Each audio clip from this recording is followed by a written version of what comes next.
দেখো হিমি নিয়ে আসছে, ওটা ওর স্কুলে করতে দিয়েছে। ওর হেভি সুন্দর সুন্দর জিনিস করতে দেয়, এরা হেভি সুন্দর সুন্দর বানায়। দেখো কি সুন্দর হয়েছে, দেখো। তুই বানিয়েছিস এটা? ও বানায় না কিছু, ওর দিদি বানিয়ে দেয়।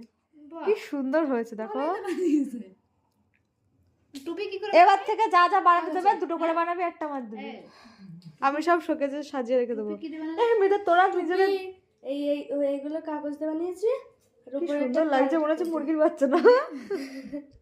এখন সব অনলাইনের যুগ না। কি সুন্দর, সে অনলাইনই হোক, অনলাইনে দেখেই হোক, কি সুন্দর হয়েছে। জামা দিয়ে তুলো ও না, কাগজে এরকম ডিজাইন করে আঠা দিয়ে মেরে দিছিস, তাই তো? বাহ, কি সুন্দর হয়েছে, হেভি সুন্দর হয়েছে। আর এটা কি, এটা কোনো কোনো কোটোর ঢাকনা নাকি? না না কাগজেরই। আজকে এটা নিয়ে যেতে যেতে আবার পড়ে যায় না, না মাথা নড়ছে তো। ও